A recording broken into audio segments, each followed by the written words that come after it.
Bueno, muy buenas tardes, días o noches estén teniendo todos. Yo soy Victoria Paz y en este video yo me voy a encargar de hablarles acerca del tema de la degradación y la síntesis de los aminoácidos. Bueno, en esta tabla de contenidos estamos observando qué es lo que vamos a ver durante toda esta exposición o durante todo este video. Primero que nada tenemos déjenme pongo el puntero, una revisión general del tema, una introducción al metabolismo de aminoácidos. Tenemos a los aminoácidos glucogénicos y cetogénicos, el catabolismo de los esqueletos de carbono de los aminoácidos, el papel que cumple el ácido fólico en este metabolismo, los efectos metabólicos en el metabolismo de los aminoácidos, y también veremos una retroalimentación y mi conclusión personal acerca del tema. Bueno, quiero iniciar el video con esta frase que yo me inventé, que dice: no supriman carbohidratos, no bajan grasa, bajan masa muscular. Y bueno, ahora sí, adentrarnos al tema. En la introducción al metabolismo de los aminoácidos, tenemos primero que nada que recordar cómo se compone un aminoácido. Si recordamos en el tema de proteínas, los aminoácidos son estos bloques de construcción de las proteínas, los cuales están compuestos en un extremo tienen un grupo carboxílico, un ácido carboxílico, y en su otro extremo tienen un grupo amino. Entonces, su degradación va a comenzar el catabolismo de los aminoácidos va a comenzar cuando se elimina el grupo amino. Entonces, ya lo que sigue es el metabolismo de este esqueleto carbonado. Y bueno, el objetivo principal de la degradación del aminoácido tras la salida del grupo amino es que el esqueleto carbonado que queda pueda ser degradado para obtener uno de los 7 productos metabólicos posibles, que son el acetil-CoA, son el acetoacetil-CoA, el piruvato, alfa-acetoglutarato, succinil-CoA, fumarato o oxalacetato. Esto según las necesidades metabólicas del animal, de nosotros básicamente. Entonces, nosotros recordamos estos nombres, son muy conocidos porque los hemos visto a lo largo de todas nuestras clases, el acetil-CoA, el acetoacetil-CoA, todos estos son son sustratos del ciclo del ácido cítrico, de la formación de cuerpos cetónicos, el acetil-CoA que se puede ir a muchos lugares, y bueno, básicamente para esto es lo que funciona, esta degradación de los aminoácidos. Pueden funcionar como o sea, su degradación puede funcionar para reponer los sustratos que participan en el ciclo del ácido cítrico. Y bueno, esta ruta metabólica puede activarse en situaciones extremas de baja alimentación. Por ejemplo, cuando nuestro cuerpo sabemos que la fuente principal de energía vendrían siendo los carbohidratos. Entonces, si hay niveles de alimentación muy bajos y el cuerpo no puede agarrar energía ya ni de los carbohidratos ni de los lípidos, lo último que va a ser sintetizar energía a través de los aminoácidos. ¿Y dónde agarra los aminoácidos? Pues de las proteínas. ¿Y pues cuáles proteínas? Pues nuestros músculos, nuestro propio cuerpo se va a comer nuestros músculos para que no se, pues para no morirnos básicamente. Entonces, por eso es bueno alimentarse balanceadamente y no suprimir carbohidratos. Los carbohidratos no son malos del todo. Y bueno, ahora sí comenzamos con la salida del grupo amino. ¿Cómo es que el grupo amino se elimina o cómo es que sale de la reacción? Primero que nada, la eliminación de este grupo incluye dos tipos de reacciones, que son la transaminación y la desaminación oxidativa. En este caso tenemos el ejemplo de la desaminación oxidativa.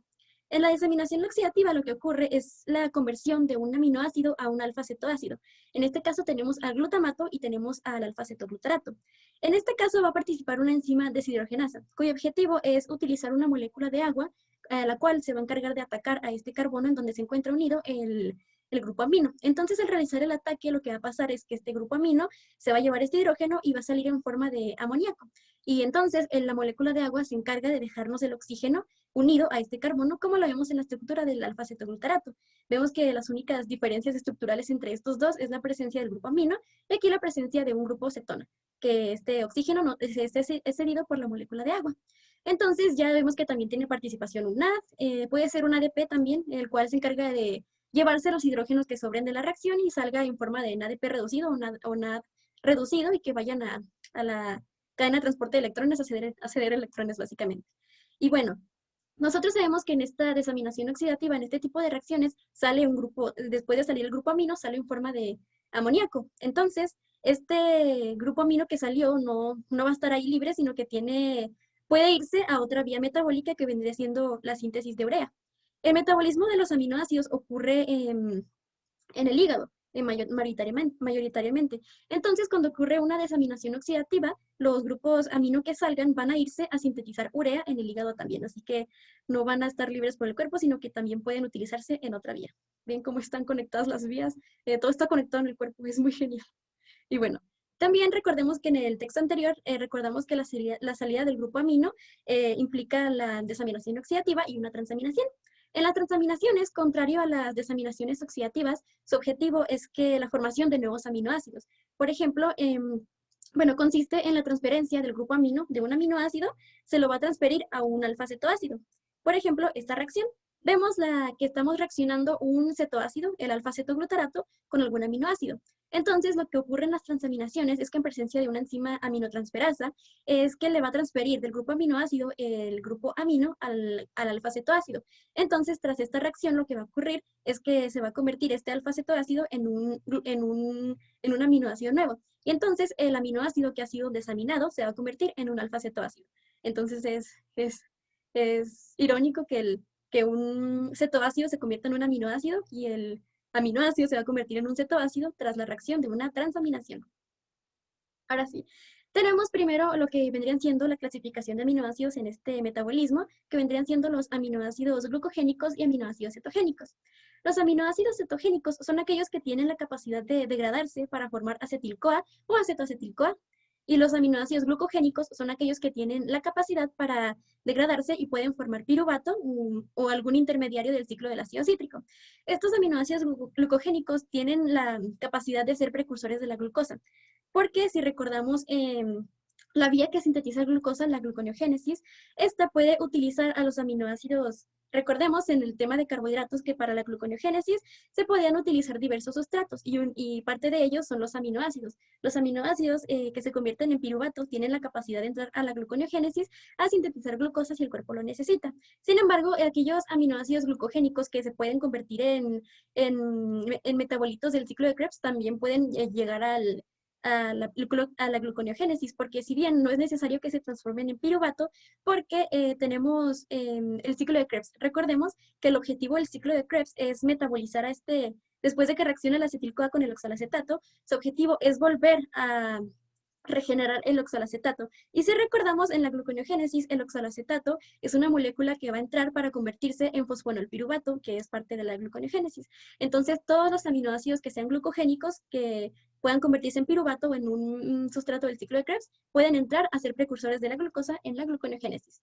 Sin embargo, los aminoácidos que son exclusivamente cetogénicos, que solamente producen acetil-CoA o acetoacetil-CoA, pues no tienen la capacidad de entrar a la gluconeogénesis porque no forman sustratos que puedan ser utilizados por esta.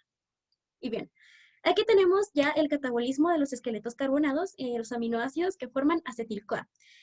Son un total de 10 aminoácidos los que se pueden convertir en acetil-CoA, y este grupo puede dividirse según si el piruvato es un intermediario de la reacción o si solamente se convierten en acetil-CoA. Y bueno, primero que nada tenemos a la alanina, que es un aminoácido glucogénico, porque esta tiene la capacidad de convertirse en piruvato. Bueno, esta se va a convertir en piruvato mediante esta reacción en la que la vamos a hacer reaccionar a la alanina con un alfa-cetoglutarato por una reacción catalizada por la enzima alanina aminotransferasa o transaminasa glutámico-piróvica. Entonces, esta enzima se va a encargar de catalizar esta reacción en donde le vamos a transferir de la alanina al alfa-cetoglutarato el grupo amino. Entonces, esta alanina se va a convertir en piruvato porque ha sido desaminada y el alfa-cetoglutarato se va a convertir en el aminoácido glutamato porque pues le hemos cedido el grupo amino. Entonces, de aquí, nosotros recordemos que el piruvato se puede convertir en acetil-CoA mediante el complejo piruvato deshidrogenasa. Entonces, por eso la alanina es un aminoácido glucogénico porque se convierte en piruvato. Y es un aminoácido que tiene capacidad de convertirse en acetil-CoA porque el piruvato se va a convertir en acetil-CoA. Y ya de aquí el acetil-CoA tiene diversos destinos, como podría ser la síntesis de ácidos grasos, la formación de cuerpos cetónicos, el ciclo de Krebs, a donde se quiera ir el acetil-CoA. Y bueno, aquí pues, cómo funcionan las transaminasas, porque no es una reacción tan simple como solo, bueno, le quito esto y se lo doy a él. Pues no, las transaminasas son un tipo de enzimas que son dependientes de una coenzima llamada piridoxal fosfato o fosfato de piridoxal, que es un derivado de la piridoxina o vitamina 6. que esta coenzima es necesaria, es fundamental para las transaminasas para que puedan realizar su función. Entonces, este fosfato de piridoxal actúa como un transportador del grupo amino entre los sustratos, entre el aminoácido y el alfa-cetoácido. Entonces, este piridoxal fosfato se va a encontrar unido a la enzima covalentemente mediante mediante un grupo amino, perdón, de un residuo de lisina de la transaminasa. Y pues bueno, este es nuestro fosfato de piridoxal. Y ahora el mecanismo de las transaminasas funciona más o menos así. Tenemos a la enzima con su residuo de lisina que se encuentra unida al fosfato de piridoxal mediante un grupo amino. Entonces, aquí lo que va a pasar es que va a llegar el sustrato, que es el primer aminoácido. Este sustrato llega y lo que va a hacer es juntarse con el fosfato de piridoxal formándonos este compuesto que se llama base de Schiff. Esta base de Schiff se forma porque llegó el aminoácido y se va a juntar con el fosfato de piridoxal a través del grupo amino y pues ya el fosfato de piridoxal se separa de la enzima y bueno, después de que se forma la base de Schiff va a llegar una molécula de agua cuyo objetivo va a ser una hidrólisis. Tiene que separar al fosfato de piridoxal del aminoácido. Entonces, como llega el agua, lo que va a hacer es atacar a este carbono para cederle el oxígeno y es así como se forma el primer cetoácido y luego se separa pues obviamente el fosfato de piridoxal con el nombre de fosfato de piridoxamina porque como aquí se encontraban unidos mediante el grupo amino, entonces tras la hidrólisis el grupo amino se quedó con el fosfato de piridoxal y ahora se llama fosfato de piridoxamina. Posteriormente, este fosfato de de piridoxamina más bien, se va a encargar de reaccionar con el segundo cetoácido que participa en las transaminaciones. El cetoácido se va a unir con el fosfato de piridoxamina otra vez mediante el grupo amino y se va a formar de nuevo una base de Schiff. Ahora, para que el cetoácido pueda salir de la reacción como en un aminoácido, llega a la enzima otra vez y se encarga de llevarse al fosfato de piridoxal, o igual que aquí, de la misma estructura, se lo lleva formando un enlace con el grupo amino y el carbono del fosfato de piridoxal, como lo vemos aquí.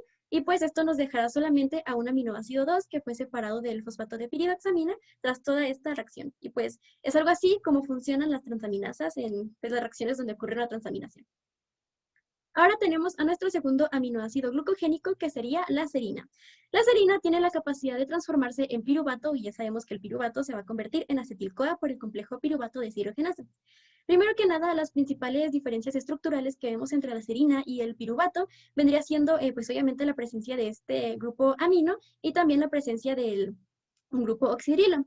Entonces, la conversión de la serina a piruvato está catalizada por la reacción serina deshidrogenasa o serina deshidratasa. Vemos que de la reacción sale obviamente el grupo amino y sale una molécula de agua. Entonces, esto será explicado por esta imagen. Toda esta imagen es la reacción de la conversión de serina a piruvato. No es tan largo, pero tampoco tan complejo. Básicamente, esta serina deshidratasa también utiliza el fosfato de piridoxal para poder realizar la catálisis. Aquí primero el aminoácido serina se va a unir al fosfato de piridoxal. Y esto pues nos forma esta molécula de aquí, que es todo esto, hasta donde está el oxidrilo. Entonces la enzima participa de manera que esta tiene una base protonada. Entonces la base protonada tiene el objetivo de cederle a la serina, al oxidrilo de la serina, tiene el objetivo de cederle este protón y esto va a formarnos el grupo saliente que vendría siendo agua. El agua va a salir de la reacción, entonces nos va a quedar toda esta molécula.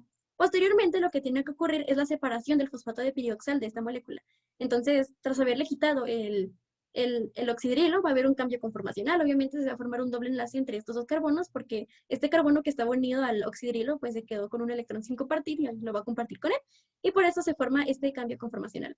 Lo que sigue es separar al fosfato de piridoxal de lo que antes era la serina. Entonces, sale y lo que nos queda de lo que antes era la serina, ahora se llama aminoacrilato. Entonces ya para que esta cosa por fin pueda convertirse en piruvato, pues ocurre otro cambio conformacional en donde después de la separación los electrones de este doble enlace se ven atraídos por el nitrógeno del grupo amino y aquí es donde va a entrar una molécula de agua, cuya función va a ser atacar a este carbono para desplazar al grupo amino y sacarlo en forma de amonio. Y pues el carbono que antes estaba unido al grupo amino, ahora se va a unir al oxígeno que le pertenece a la molécula de agua. Y esta molécula final ya es nuestro piruvato. Es así como la serina se degrada a piruvato y ya el piruvato se va y se convierte en acetil-CoA. Ahora tenemos a nuestro tercer aminoácido glucogénico, que vendría siendo la glicina. Aquí hay una reacción catalizada por la serina hidroximetiltransferasa, la cual se encarga de transformar la glicina a serina. Entonces, ¿cómo ocurre esto? Vemos que las principales diferencias estructurales entre la glicina y la serina es la presencia de este grupo hidroximetil. Entonces, nosotros necesitamos meterle a la glicina un carbono y un oxidrilo para que se pueda convertir en serina. ¿Y quiénes realizan esto? Pues muy fácil. Existe una molécula que se llama N5N10 metileno tetrahidrofolato, el cual tiene un grupo carbono que estos folatos tienen la capacidad de cederle a las moléculas grupos carbono simples. Entonces, esta molécula lo que va a hacer es cedernos a la serina el grupo carbono. Y este N5N10 metileno tetrahidrofolato, junto con la molécula de agua, nos van a ceder el grupo hidroximetilo. Entonces, tras esta reacción, pues va a salir, tras haberle quitado el carbono al N5N10 metileno tetrahidrofolato, sale de la reacción en forma de solamente un tetrahidrofolato y tenemos como producto a nuestra serina. Entonces, de la misma manera como ocurrió en esta diapositiva, la serina se va a metabolizar hasta convertirse en piruvato y pues el piruvato se convierte en acetil-CoA. Aquí es cuando entra por primera vez un defecto metabólico en el metabolismo de los aminoácidos. Estos defectos metabólicos son causados por deficiencias de las enzimas que catalizan las reacciones. Y aquí tenemos nuestra primera enfermedad, que es la hiperglicemia no cetósica, la cual, pues como su nombre lo indica, es causada por una acumulación de altos niveles de glicina y puede ser causada por un fallo en cualquier enzima que degrade a la glicina. El inicio ocurre generalmente durante el periodo neonatal o la infancia. La forma más frecuente se encarga de afectar a los niños inmediatamente después de nacer y les causa letargia o fatiga, coma, puede causar convulsiones y dificultades de alimentación. Nuestro cuarto aminoácido, que también es glucogénico, y es la cisteína. Muy bien. En los animales, la cisteína se va a convertir en piruvato mediante varias vías. Sin embargo, la vía principal consiste en que la cisteína se va a oxidar para convertirse en sulfinato de cisteína. Luego ocurren todas las reacciones que siguen hasta que se conviertan en piruvato. Y pues para esto tiene que ocurrir una reacción de transaminación y una desulfuración. Bueno, lo vamos a ver aquí, no es tan largo. Básicamente, la cisteína se va a oxidar. Entra un oxígeno molecular a la reacción y se une al grupo sulfidrilo y es así como se nos forma el sulfinato de cisteína. Entonces, las principales diferencias entre el sulfinato y la cisteína, pues es la presencia de este oxígeno unido al azufre que antes no estaba aquí en el grupo sulfidrilo. Ahora, para que este sulfinato de cisteína se convierta en piruvato, primero tiene que convertirse en un sulfinilpiruvato. Y esto es causado porque aquí es donde ocurre la transaminación, donde vamos a sacar a este grupo amino, y sabemos que en las transaminaciones, tras la acción de una molécula de agua, es quien nos va a ceder el oxígeno, y es por eso que aquí tenemos un oxígeno sustituyendo básicamente a lo que vendría siendo el grupo amino. Y es así como se forma el intermediario sulfinilpiruvato. Posteriormente, este sulfinilpiruvato se va a convertir a piruvato porque va a ocurrir una desulfuración, donde vamos a separar esta parte de la molécula de esta. Y pues esta parte de la molécula sin el azufre unida al carbono es lo que llamamos piruvato. Y entonces, después de haberlo separado, esta parte de la molécula sale en forma de un sulfito. Y es así como la cisteína se metaboliza en piruvato. Llegamos a nuestro quinto aminoácido, que es la treonina, y aquí es donde vemos el primer concepto, que es glucocetogénico. Y ahorita explico por qué la treonina vendría siendo un aminoácido glucocetogénico. Por la vía principal, la treonina tiene la capacidad de convertirse en piruvato mediante una enzima que se llama treonina deshidrogenasa, la cual, pues como su nombre lo indica, tiene el objetivo de utilizar utiliza la coenzima NAD para deshidrogenar. Entonces, lo que va a pasar es que, primero que nada, las diferencias estructurales entre la treonina y esta otra molécula es la presencia de estos hidrógenos, los cuales son los que se los va a llevar el NAD, sale en forma de NAD reducido, y nos dejaría esta molécula llamada alfa-aminobeta-cetobutirato. Entonces, esta molécula tiene la capacidad de metabolizarse y convertirse en piruvato. Así que por eso la treonina tendría la parte glucogénica, porque se convierte en piruvato. Entonces, ¿por qué decimos que también es un aminoácido cetogénico? ¿Es eso posible? Pues sí. Aquí tenemos otra vía en la que la treonina se puede metabolizar, y es que básicamente a través de esta molécula alfa-aminobeta-cetobutirato se puede separar y se puede convertir en una molécula de acetil-CoA y en un aminoácido glicina. Y esto es posible por una enzima que se llama liasa del alfa-aminobeta-cetobutirato, la cual las liasas tienen la capacidad de romper enlaces sin necesidad de utilizar hidrólisis, porque esas son las hidrolasas. Así que las liasas pueden romper enlaces carbono-carbono, carbono-azufre, etcétera, varios átomos. Entonces aquí, pues obviamente va a ocurrir una separación carbono-carbono, en la que la liasa se encarga de separar al alfa-aminobeta-cetobutirato en este carbono y dejándonos esta molécula de este lado como la glicina y esta otra molécula de 2 carbonos va a convertirse en acetil-CoA tras la entrada del grupo coenzima A, pues que obviamente aquí no hay ningún coenzima A, así que estos 2 carbonos se unen al grupo coenzima A para formarnos acetil-CoA y es por eso que tiene el concepto de aminoácido glucocetogénico, porque se convierte en piruvato, pero también mediante otra vía se puede convertir en acetil-CoA. Disculpen si se escucha ruido, es que se les dio por pasar trailers allá donde, bueno. El sexto aminoácido vendría siendo la lisina. La lisina es un aminoácido únicamente cetogénico, porque pues ya dijimos que en los aminoácidos cetogénicos no participa el piruvato como intermediario, así que la glicina es únicamente cetogénica. Así que bueno, la lisina se va a convertir en una molécula llamada acetoacetil-CoA, que esta puede pasar a convertirse acetil-CoA en una reacción reversible. Entonces, para que la lisina pueda convertirse en acetil-CoA, tiene que pasar por diversas reacciones. Primero que nada, aquí tenemos la lisina. La lisina va a pasar por estas reacciones que tienen que ser 2 oxidaciones, tiene que haber una transaminación para eliminar el grupo amino, y esto va a provocar que se convierta en una molécula llamada alfa-cetoadipato. Entonces, este alfa-cetoadipato es quien tiene la capacidad de convertirse en acetoacetil-CoA, y el acetoacetil-CoA se va a convertir en acetil-CoA. Está larguita, pero no tanto. Bueno, sí, este grupo amino es el que va a salir para que se convierta en alfa-cetoadipato y etcétera. Ahora, las principales diferencias estructurales entre la lisina y el alfa-cetoadipato vendría siendo obviamente pues la presencia de los grupos aminos. Aquí está un grupo amino y aquí está otro. Entonces, lo que tenemos que hacer para llegar a esta estructura del alfa-cetoadipato es oxidar a la lisina.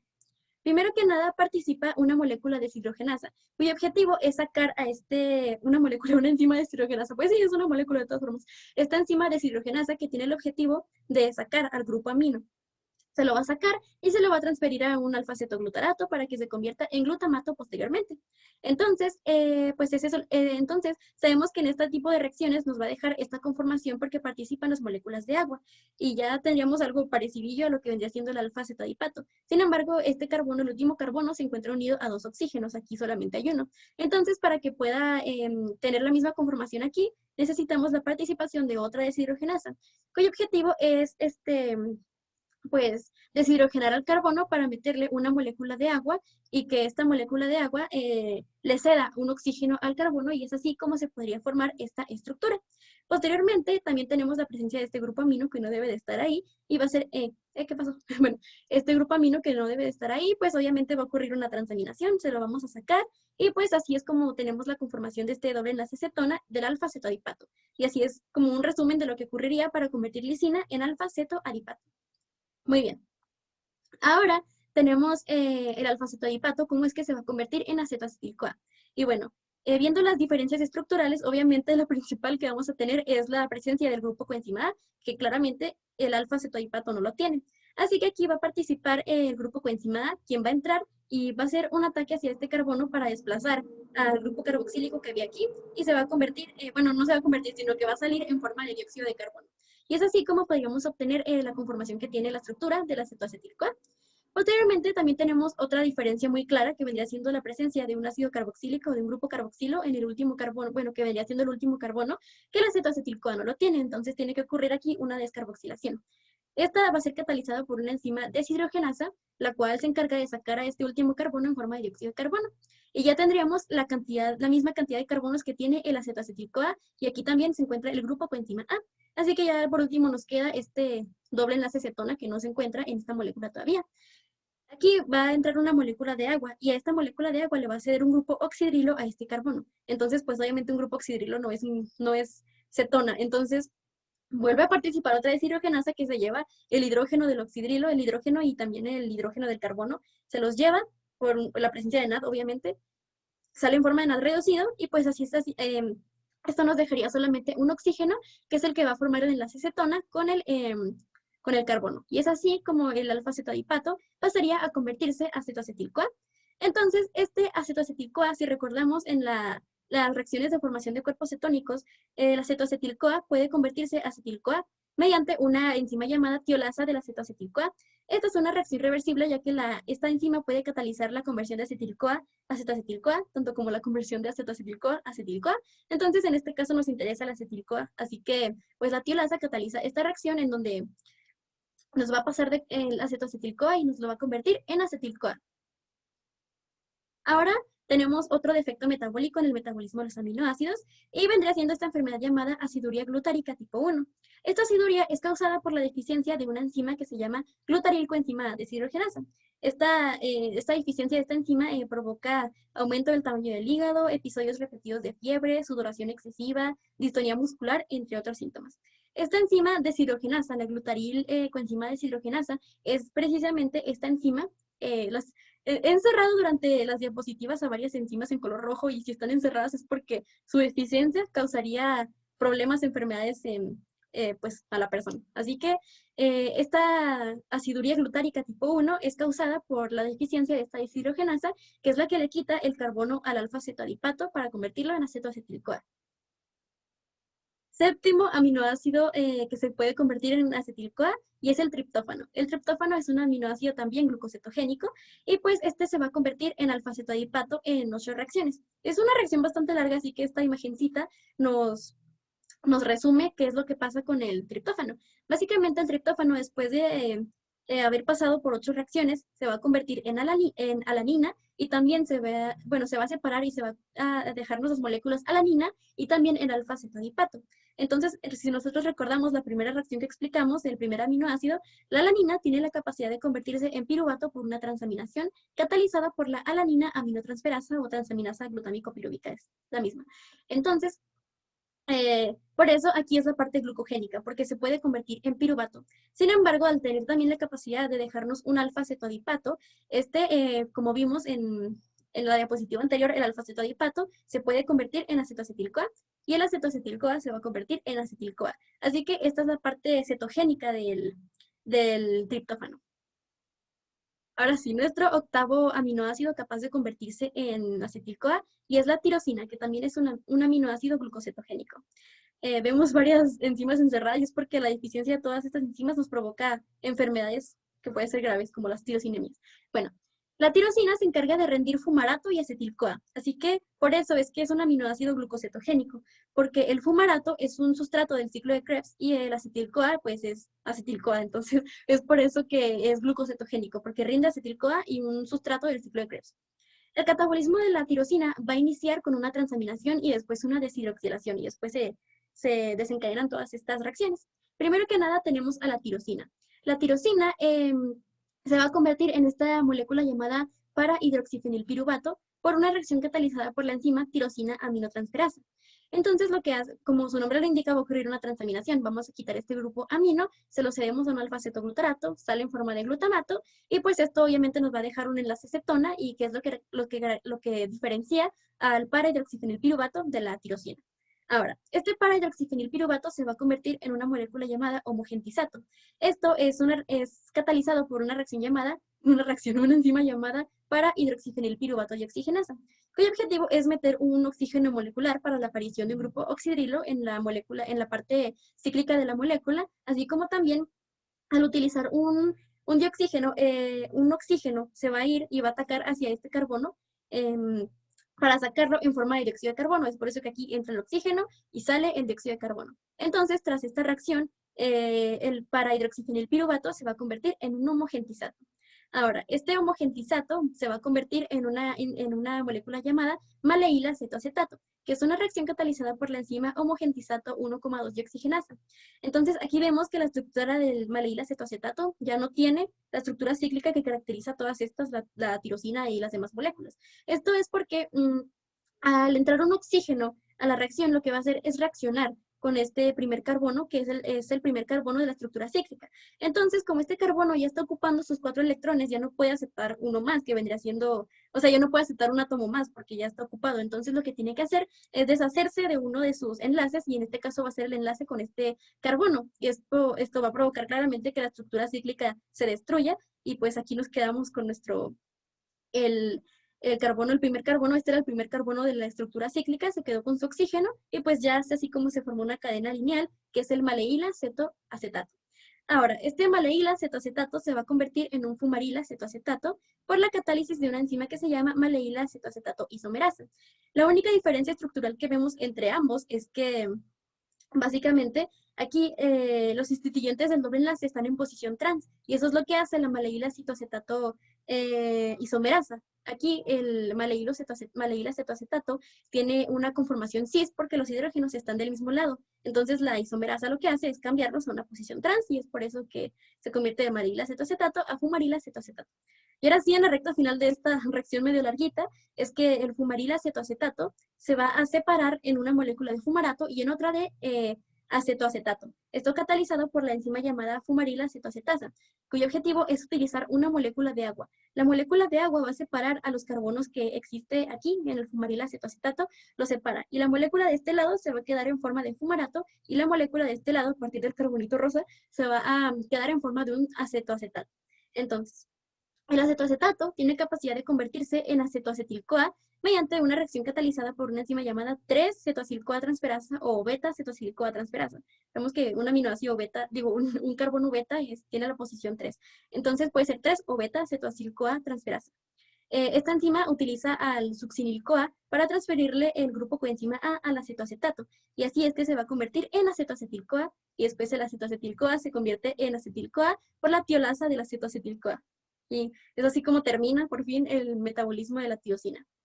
Catabolismo más bien. Ahora, aquí en toda esta reacción, la tirosina ocurren, como es una reacción larga, ocurren varios defectos metabólicos en el metabolismo, obviamente provocados por fallos en las enzimas. Estos defectos son llamados tirosinemias, pues porque estamos dentro del metabolismo de la tirosina. Así que tenemos por primera vez a la tirosinemia tipo 1. Esta también es conocida como tirosinemia hepatorrenal. Es una enfermedad que se transmite por herencia autosómica recesiva y es la forma más severa de tirosinemia porque nos causa el fallo hepático y también una disfunción renal. Esta tirosinemia es causada por la deficiencia de la enzima fumaril-acetoacetato hidrolasa. Esta fumaril-acetoacetato hidrolasa la encontramos aquí, que es la que se encarga de separar al fumaril-acetoacetato. Entonces, si esta no funciona bien, vamos a tener acumulación del fumaril-acetoacetato y eso es lo que nos va a provocar la disfunción renal y el fallo hepático. Ahora tenemos a la tirosinemia tipo 2, la cual es también conocida como tirosinemia oculocutánea. Y esta también es una enfermedad de herencia autosómica recesiva. Esta suele establecerse entre los 2 y 4 años de edad. Y pues esta se caracteriza porque aparecen callosidades circunscritas que provocan mucho dolor en los puntos de presión de la planta y la planta de los pies y la palma de las manos. Esta es provocada por un déficit de la tirosina aminotransferasa, que es la primerita enzima que participa. Es esta.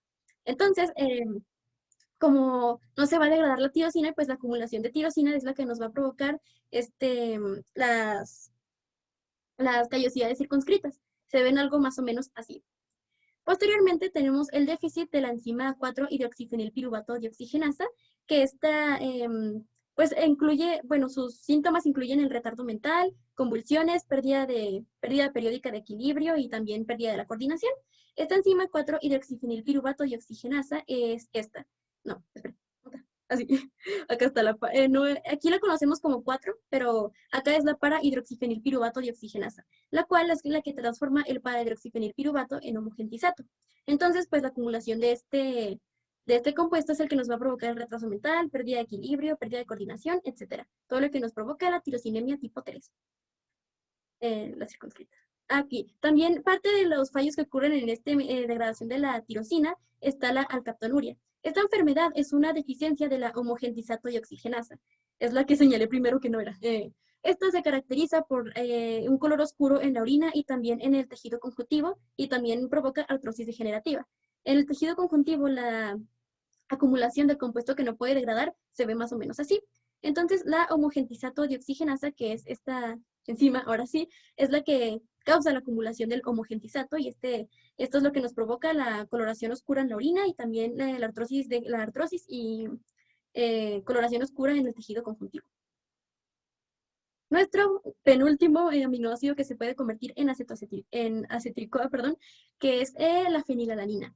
La fenilalanina lleva un catabolismo muy parecido, por no decir que igual, a la tirosina, porque lo único que diferencia ambos catabolismos es que la fenilalanina, su primera reacción consiste en convertirse en tirosina, y pues esto es catalizado por la enzima fenilalanina hidroxilasa, que como su nombre lo indica, su objetivo es hidroxilar a la parte cíclica de la fenilalanina para convertirla en tirosina, en presencia de un oxígeno molecular y también nada reducido. Ambos entran a la reacción y se encargan de hidroxilar a la fenilalanina y es así como se convierte en tirosina.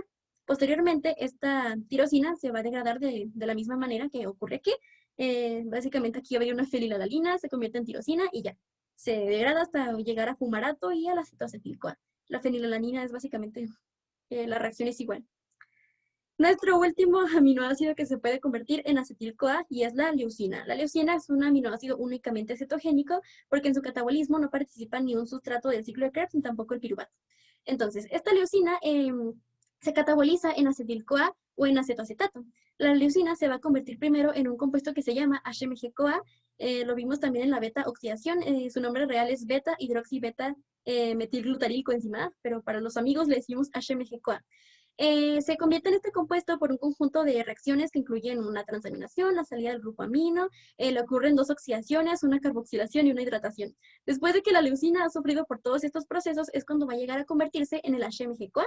Entonces, este HMG-CoA es la molécula que tiene la capacidad de convertirse en acetil-CoA o en acetoacetato. Y es una reacción que es posible gracias a la catálisis de una enzima que se llama liasa del HMG-CoA. Como ya expliqué, las liasas pueden romper enlaces carbono-carbono sin hidrólisis, porque esos son las hidrolasas. Entonces, lo que va a hacer la liasa es romper el enlace carbono-carbono que existe entre estos carbonos de aquí. Entonces, el compuesto de dos carbonos que nos queda de este lado, que es el que tiene el grupo coenzima A, es el que básicamente va a salir en forma de acetil-CoA. No es muy difícil determinarlo. Y el compuesto de cuatro carbonos que nos queda de este lado es el que se va a quedar en forma de acetoacetato. Entonces, nosotros recordamos que el acetoacetato se puede convertir en acetoacetil-CoA en presencia de un grupo coenzima A, pues básicamente no puede llamarse CoA si no tiene el grupo CoA. Entonces, el acetoacetato se convierte en acetoacetil-CoA y el acetoacetil-CoA se convierte en acetil-CoA por la tiolasa del acetoacetil-CoA. Y es así como se metaboliza nuestro último aminoácido que es capaz de convertirse en acetil-CoA. Bueno, ahora, por primera vez, tenemos a los aminoácidos que se encargan de formar alfa-cetoglutarato. El primero que vamos a explicar vendrían siendo la glutamina y el glutamato, que ambos son aminoácidos glucogénicos, porque la glutamina se metaboliza de manera que se va a convertir en glutamato y el glutamato se va a convertir en alfa-cetoglutarato. Y bueno, primero que nada, tenemos a la glutamina.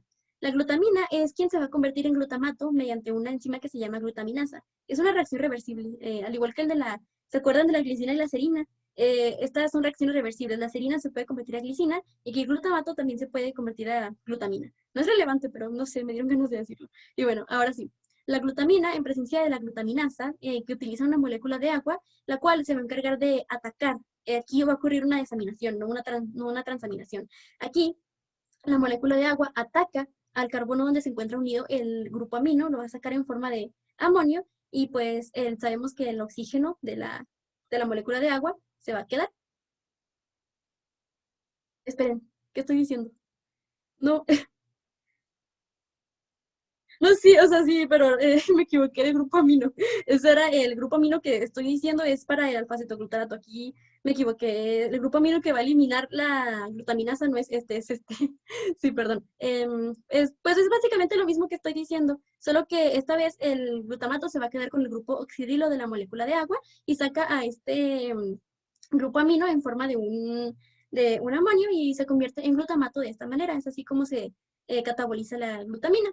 Entonces, ahora sí, este grupo amino es el que va a salir en la conversión del glutamato al alfa-cetoglutarato. Y esto es una reacción catalizada por la glutamato deshidrogenasa, que su objetivo es utilizar una molécula de agua para atacar a este carbono, y que aquí es donde ocurre la desaminación que estaba explicando acá, es para sacar a este grupo amino en forma de un amoníaco.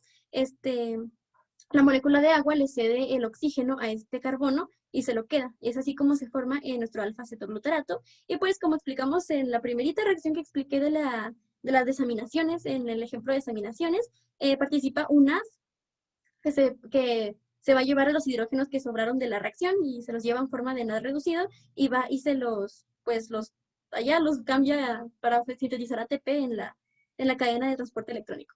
Pero bueno. Nuestro segundo aminoácido que tiene capacidad de convertirse en alfa-cetoglutarato es la arginina. La arginina es un aminoácido glucogénico porque pues sí, es un aminoácido glucogénico porque el alfa-cetoglutarato es un sustrato del ciclo de Krebs.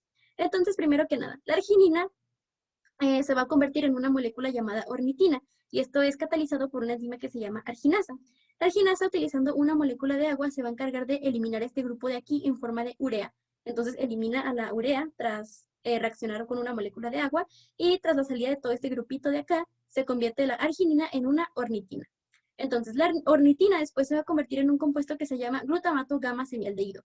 El glutamato gamma semialdehído se convierte, bueno, se sintetiza gracias a la catálisis de esta enzima llamada ornitina delta aminotransferasa, que como su nombre lo indica va a ocurrir una transaminación aquí. El grupo amino que se encuentra acá, el último, no este, el grupo amino de acá, se va a hacer cedido a un alfa-cetoglutarato para que salga en forma de glutamato y la ornitina se queda en forma de un alfa-cetoácido que vendría siendo el glutamato gamma semialdehído. Es así como se forma. Entonces, posteriormente, este glutamato va a ser deshidrogenado por la glutamato semialdehído deshidrogenasa en presencia de NAD. Se lleva este hidrógeno y el glutamato, así como va a pasar a convertirse a el glutamato semialdehído, es así como pasa a convertirse a un glutamato. Entonces, como vimos en la reacción anterior, el glutamato por una desaminación catalizada por la glutamato deshidrogenasa se puede convertir en alfa-cetoglutarato. Esta es la urea que sale por la acción de la arginasa. Ahora tenemos al tercer aminoácido que se puede convertir en alfa-cetoglutarato, que es la prolina. Es un aminoácido glucogénico. Primero que nada tenemos a la molécula de prolina. La prolina se va a convertir en esta molécula llamada pirrolina en presencia de una enzima llamada prolina oxidasa, cuyo objetivo es utilizar un oxígeno. Aquí vemos un oxígeno molecular, pero la reacción solo utiliza a un oxígeno para deshidrogenar a estos dos hidrógenos que pertenecen a la prolina. El oxígeno se los va a llevar, entonces esto, pues, dos hidrógenos y un oxígeno en una molécula de agua. Es por eso que sale una molécula de agua. Entonces, al haber deshidrogenado a la prolina, se convierte en una pirrolina. Ahora, esta pirrolina tiene capacidad de convertirse en un glutamato gamma semialdehído y este glutamato gamma semialdehído va a seguir la misma ruta que seguimos en la diapositiva anterior. Aquí se convierte en glutamato y luego en alfa-cetoglutarato. Pero antes que nada, la pirrolina tiene que sufrir una reacción de hidratación en la que obviamente participa una molécula de agua.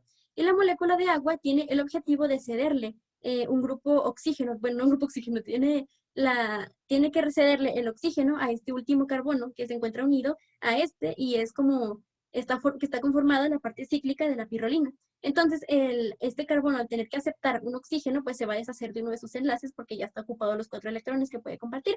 Y para aceptar a un oxígeno se tiene que deshacer, aparte de este enlace, de un hidrógeno. Pero bueno, el punto es que el ataque de la molécula de agua va a provocar que se destruya esta estructura cíclica y es así como en la pirrolina pasa a convertirse en un glutamato gamma semialdehído. El glutamato gamma semialdehído se convierte en glutamato y glutamato en alfa-cetoglutarato. Y bueno, tenemos nuestro cuarto aminoácido que vendría siendo la histidina. La histidina es un aminoácido glucogénico. Y pues bueno, esta se metaboliza de manera que la histidina se convierte en glutamato en contrarreacciones. Tiene que ocurrir una desaminación, tiene que sufrir por dos hidrataciones y también tiene que ocurrir la eliminación de un grupo formamino. No se ve porque mi cámara lo está tapando, pero el grupo formamino es un grupo amino unido a un carbono mediante un doble enlace, que es un ejemplo es este que tenemos acá. Este grupo formamino va a ser eliminado por un tetrahidrofolato. Que, bueno, toda la reacción viene explicada en estas imágenes. Primero tenemos a la histidina. La histidina se va a convertir en un compuesto llamado urocanato por la acción de una enzima llamada histidasa, cuyo objetivo es sacar al grupo amino, va a desaminar a la histidina, lo saca en forma de amonio, entonces este carbono se queda con un electrón solito y lo va a compartir con él, se elimina un hidrógeno, y es así como tenemos la conformación del doble enlace del urocanato.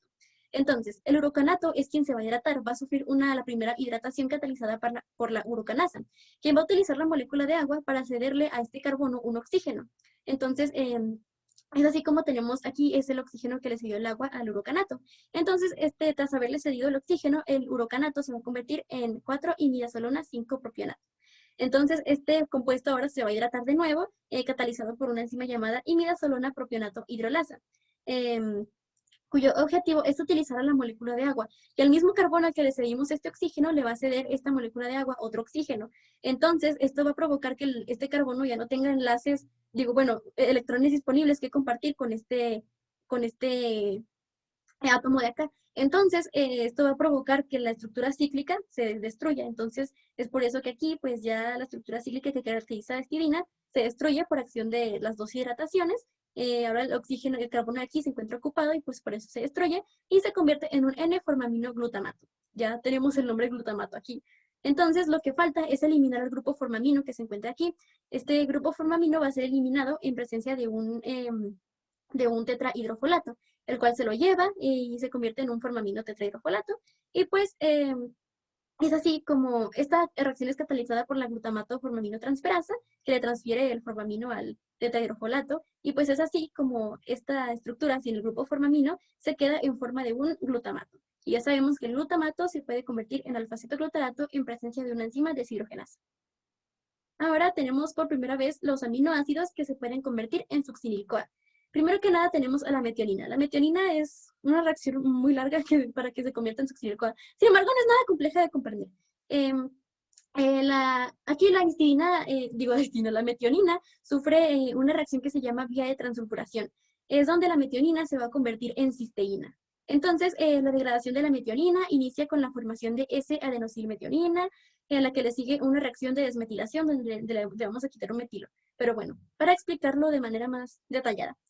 Tenemos a la metionina. La metionina se tiene que convertir en S-adenosilmetionina en presencia de una enzima que se llama metionina adenosiltransferasa, que como su nombre lo indica, vamos a transferirle a la metionina un grupo, vamos a transferirle a la metionina el grupo adenosina. La adenosina es el nucleósido del ATP. Entonces aquí lo que hace la metionina adenosiltransferasa es utilizar el ATP y quitarle los sulfatos que tiene para cederle el grupo adenosina a la metionina. Entonces es así como se forma la S-adenosilmetionina. Posteriormente, la S-adenosilmetionina se va a convertir en una S-adenosil-homocisteína en presencia de una enzima que se llama metiltransferasa. Su objetivo, como su nombre lo indica acá en el texto, que ocurre una desmetilación.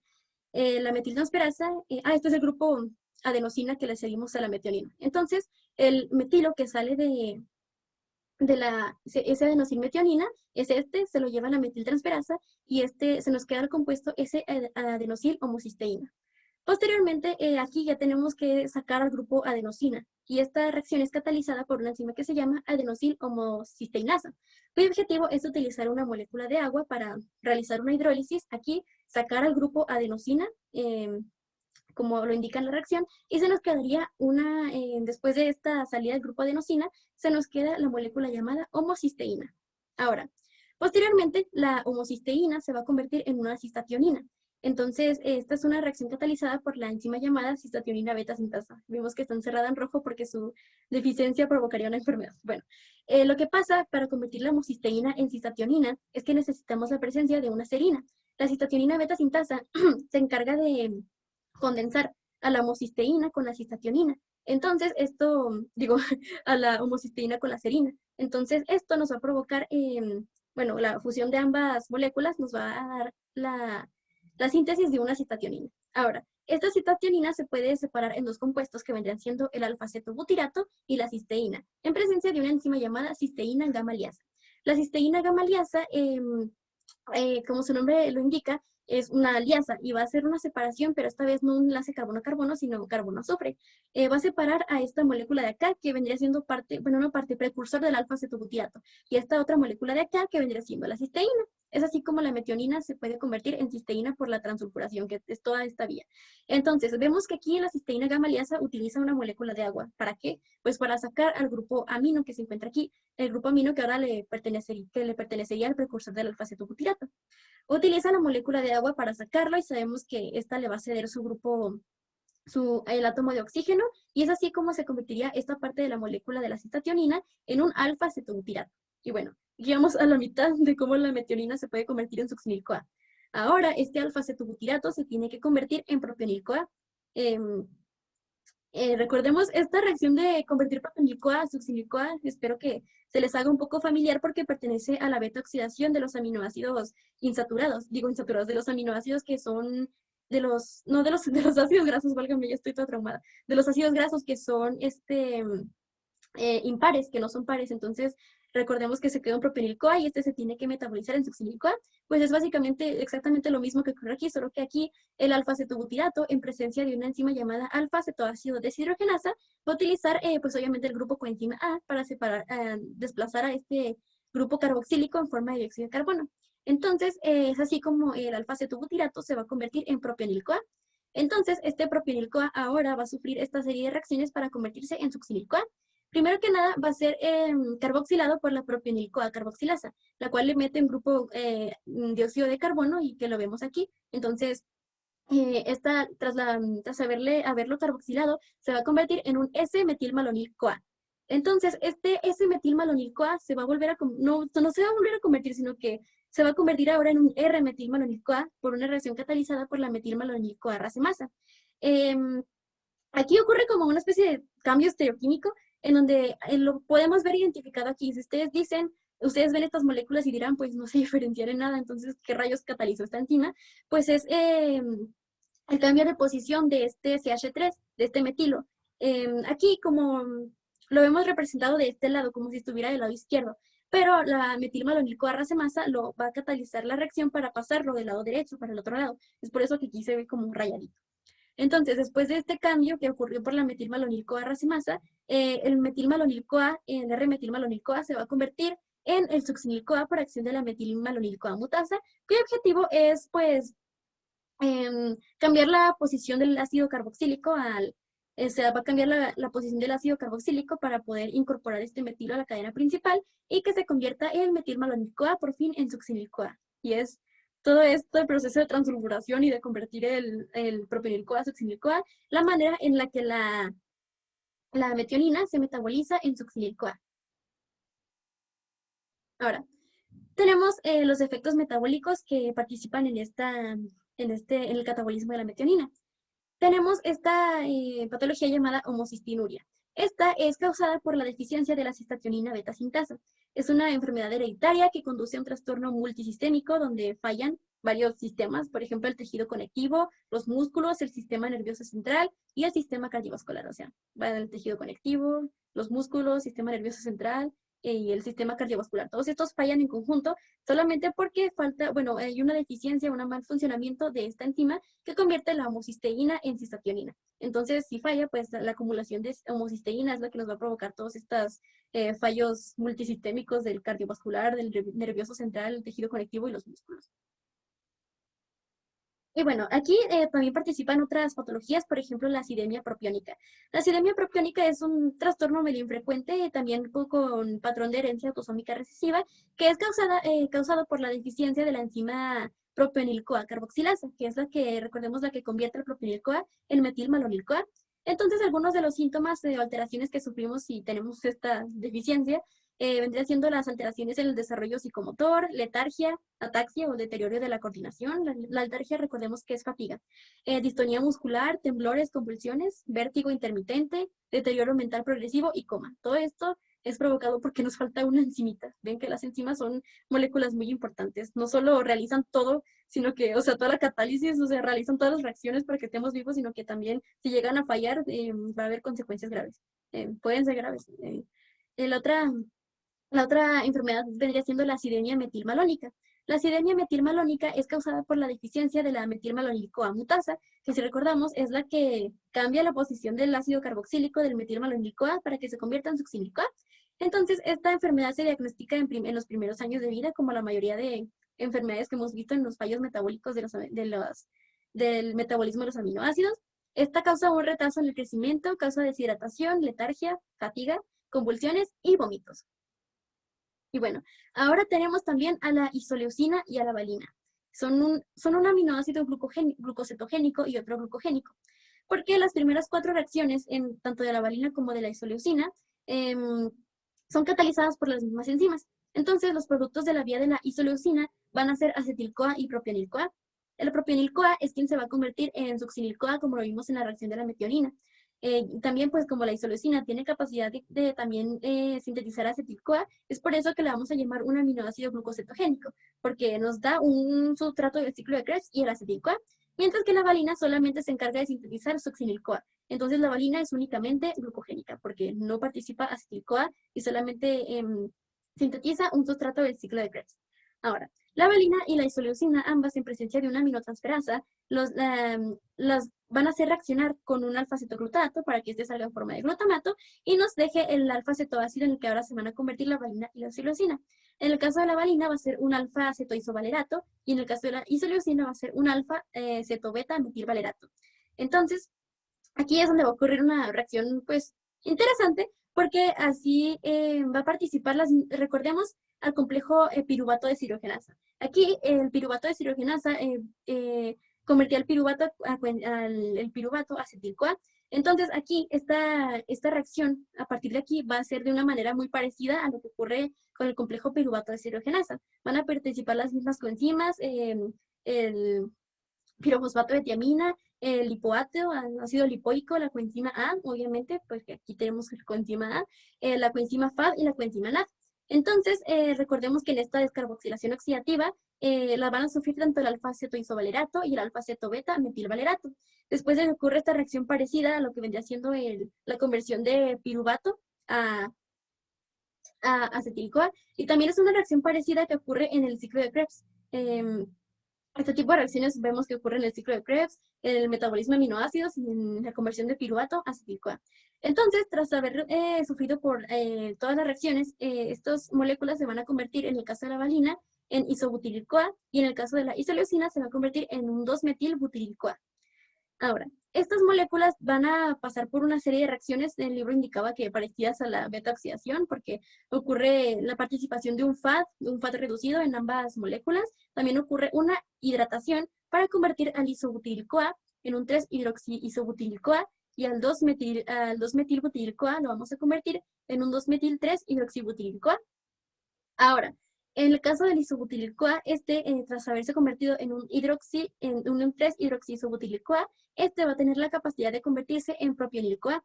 Y sabemos que el propionil-CoA se va a convertir en succinil-CoA. Ahora, el 2-metil-3-hidroxibutyryl-CoA tiene la capacidad de separarse y convertirse en acetil-CoA y también en el propionil-CoA, que se va a convertir en succinil-CoA. Entonces, por eso decimos que la isoleucina, que esta parte, lo de abajo le pertenece a la isoleucina, es un aminoácido glucocetogénico porque nos da succinil-CoA y también un grupo coenzima A. Entonces, no un grupo, sino una molécula de acetil-CoA. Entonces, la valina solamente es glucogénica porque solamente nos sintetiza succinil-CoA. Aquí participan también un defecto metabólico que vendría siendo la acidemia isovalérica. Perdón. Esta es provocada por un fallo de la enzima isovaleric-CoA deshidrogenasa.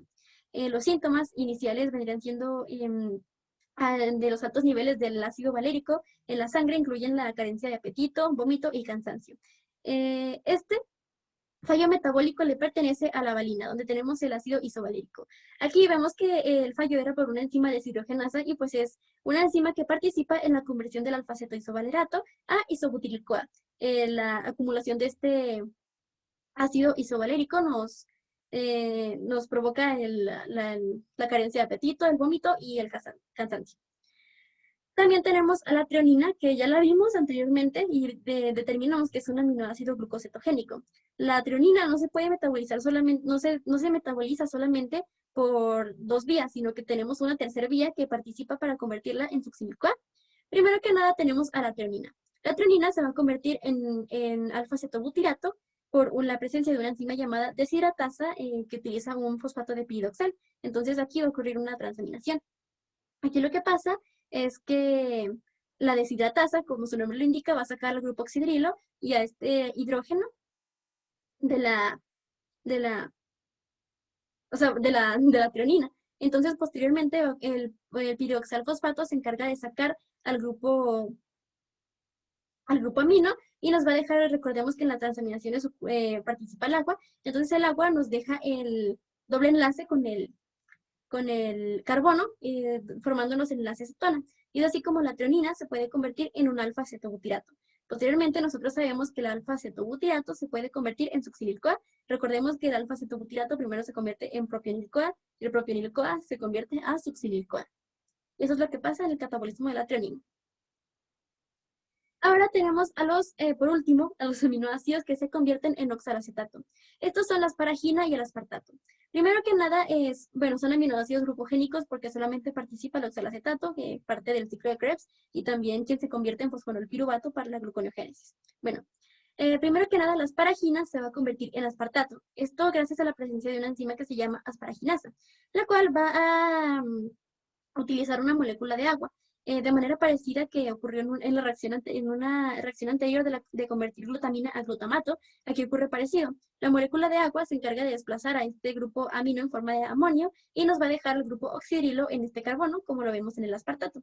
Entonces, para que la asparagina se metabolice, primero se va a convertir en aspartato. Ahora sigue el metabolismo del aspartato, que es convertirlo en oxalacetato. Aquí esto es gracias a la enzima aspartato aminotransferasa. Y como su nombre lo indica, va a ocurrir una transaminación, que en presencia de alfa-cetoglutarato le vamos a ceder a él el grupo amino que le pertenece al aspartato y va a salir en forma de glutamato. Entonces, el aspartato, al haber recibido el oxígeno que le cedió la molécula de agua, que ocurre en las transaminaciones, es como se va a convertir en oxalacetato. Vemos que aquí es muy parecida a la molécula, solo que aquí el oxalacetato tiene un doble enlace con un oxígeno y el aspartato tiene un grupo amino. Entonces la transaminación lo saca y se convierte ya por fin en oxalacetato. Y estos son los dos únicos aminoácidos que pueden convertirse en oxalacetato. Ahora tenemos el papel del ácido fólico. Creo que durante las reacciones, espero que recuerden que mencioné varias veces a lo que vendría siendo el tetrahidrofolato, que este es un compuesto derivado del ácido fólico y pues aquí radica su principal importancia en el metabolismo de los aminoácidos. Primero tenemos el ácido fólico. El ácido fólico es un tipo de vitamina y específicamente la vitamina B9, que la tenemos aquí. Este ácido fólico se encuentra presente en los vegetales de hoja verde, se encuentra presente en calabazas y también en frutos secos. Es aquí donde lo podemos obtener a través de la dieta y pues sabemos por cultura que es muy importante para las mujeres en edad fértil para prevenir los efectos congénitos en el cerebro y en la columna vertebral de los bebés. Entonces, ¿cuál es su papel en el metabolismo de los aminoácidos? Bueno, como ya lo había mencionado, la función principal de este grupo de compuestos, los folatos, derivados del ácido fólico, es actuar como coenzima en diversas reacciones en el transporte de fragmentos simples de carbono. Ustedes recuerdan en la reacción de la glicina para convertirla a aceína, aquí es donde participaba un folato, un derivado del ácido fólico, que vendría siendo el N5N10 metileno tetrahidrofolato. Recordemos que las principales diferencias estructurales entre la glicina y la acerina es la presencia de un carbono y un oxidrilo. Entonces, este carbono, para convertir la glicina en serina, es el que va a ser cedido por el derivado del ácido fólico, N5N10 metileno tetrahidrofolato. Entonces, pues aquí radica su importancia porque participan los derivados del ácido fólico para hacer posible la catálisis de diversas reacciones. Aquí tenemos como ejemplo la reacción de conversión de glicina a serina. Aquí también participa en la conversión de homocisteína a metionina. Nosotros explicamos en el catabolismo de la metionina cómo esta se va a convertir en cisteína y participa la homocisteína. Sin embargo, no explicamos una reacción como contraria porque pues no es necesario. Sin embargo, los folatos también participan en la conversión de la metionina, de la homocisteína a la metionina. Si recordamos en el metabolismo de la histidina, también participa el tetrahidrofolato. Aquí vemos, esta imagen le pertenece al metabolismo de la histidina, quien se va a convertir en glutamato. Entonces, recordemos que los folatos, en este caso el tetrahidrofolato, también tiene la capacidad de llevarse grupos formamino, y es lo que va a pasar aquí. Bueno, tenemos a la molécula que se llama N-formaminogglutamato. Entonces, este N-formaminogglutamato es el quien se va a convertir en glutamato por la catálisis de la glutamato-formaminotransferasa. Esto es posible gracias a que el grupo formamino que existía en este compuesto se lo va a llevar el tetrahidrofolato y va a salir en forma de formamino tetrahidrofolato. Y es así como se nos deja solamente la molécula del glutamato para que pueda seguir el metabolismo y convertirse en alfa-cetoglutarato. Entonces aquí vemos una vez más cómo participan los folatos derivados del ácido fólico, que son importantes aquí para la degradación de aminoácidos y que hacer posible que continúen el metabolismo, porque pues, es importante y participan en diversas reacciones. También es importante mencionar que los folatos derivados del ácido fólico participan para la síntesis de purinas, y el de las bases nitrogenadas, recordamos en el tema de ácidos nucleicos, participa para la síntesis de guanina, de adenina y también para la pirimidina, tiamina, perdón, creo que dije otra cosa, timina, perdón. Pues aquí ya llegamos a la conclusión del tema y esta es mi conclusión personal, que básicamente pues me quedo impresionada de qué manera pues tan bonita se conectan las diferentes vías metabólicas y la capacidad que tiene el cuerpo de adaptarse. Si necesita glucosa, pues bueno, agarro aminoácidos si los necesito, los sintetizo en glucosa a través de la gluconeogénesis y listo, ¿cuál es el problema? También si necesita reponer sustratos del ciclo del ácido cítrico, pues agarro aminoácidos, los degrado y los repongo así rapidito. Entonces, también en casos extremos de necesitar energía, pues ni modo, agarro de las proteínas y las degrado sus aminoácidos y los convierto en energía, porque pues ese es básicamente lo que he estado observando y a lo largo de este semestre, que el cuerpo tiene una capacidad de adaptación enorme, en donde si no puede utilizar algo, utiliza otra cosa y degrada por otras vías y por muchas vías para sintetizar energía y pues hacer posible nuestra existencia. Entonces el cuerpo es muy adaptable, pero pues hay que cuidarlo. Y bueno, aquí tenemos a la retroalimentación. Primero que nada, pues como no estamos en clase, iba a hacer las preguntas para pues que participaran, pero como esta vez es un video, pues lo que voy a hacer es simplemente responderlas y explicar por qué. Primero que nada, tenemos la primera pregunta que dice, ¿el piridoxal fosfato participa en reacciones de desaminación o de transaminación? Pues el piridoxal fosfato, si recordamos, participa en las transaminaciones. Recordemos que las transaminaciones son aquellas eh, reacciones en las que participan enzimas transaminasas. Y las transaminasas son aquellas enzimas que dependen del piridoxal de fosfato para transportar el grupo amino de un sustrato a otro. Entonces, el fosfato de piridoxal participa en las transaminaciones. Ahora, la segunda pregunta dice, el hecho de que, bueno, creo que es esta. Sí, bueno, no puede decir esto. El hecho de que la lisina y la leucina sean aminoácidos cetogénicos tiene que ver con que no puedan entrar a la gluconeogénesis. Pues sí, obviamente, como estuve diciendo durante toda la exposición, los aminoácidos que son únicamente cetogénicos y no participan ni el piruvato ni algún sustrato del ciclo del ácido cítrico, pues no pueden entrar a la gluconeogénesis porque no hay manera, porque no son sustratos de la gluconeogénesis. Entonces, no pueden, estos dos aminoácidos no son capaces de participar para sintetizar glucosa porque en sus productos no generan sustratos que puedan participar en la gluconeogénesis. Ahora, ¿el tetrahidrofolato participa en el metabolismo de la histidina? Sí, el tetrahidrofolato, recordemos, es el que va a quitarle el grupo formamino al penúltimo compuesto para convertirlo en glutamato. El tetrahidrofolato es muy importante, lo explicamos en las diapositivas anteriores. Dice, ¿el metabolismo de la fenilalanina y el de la treonina están relacionados? No. Ustedes recordarán que el aminoácido que está relacionado con la fenilalanina no es la treonina, sino que es la tirosina. La tirosina es la que se va a degradar hasta convertirse en fumarato y en acetoacetato. Entonces la fenilalanina, recordemos que básicamente lleva la misma vía, sin embargo, lo diferente aquí es que primero se tiene que convertir en tirosina. Entonces no está la fenilalanina, no está nada relacionada con la treonina, sino que está relacionada con la tirosina. Dice, ¿cuál es el tipo más severo de tirosinemia? El tipo 1, porque recordemos que causaba fallo hepático y disfunción renal. Y por último tenemos, en las reacciones de transaminación, la molécula de agua es fundamental. Sí, recordemos que siempre en las reacciones de transaminación, para convertir un aminoácido a un alfa-cetoácido, pues obviamente necesitamos la presencia de un oxígeno Y este oxígeno pues es cedido por la molécula de agua, quien ataca el carbono donde se encuentra el, el grupo amino y lo saca para que se una el oxígeno y poder convertir el aminoácido en un alfa-cetoácido. Así que sí, el agua es fundamental y es importante recordar que si vemos que desaparece un grupo amino y tenemos aquí un oxígeno donde antes estaba el grupo amino, pues es porque ha ocurrido una transaminación. Si es que es catalizada por una transaminación. Entonces, pues esto vendría correspondiéndole a la retroalimentación. Espero que ayude.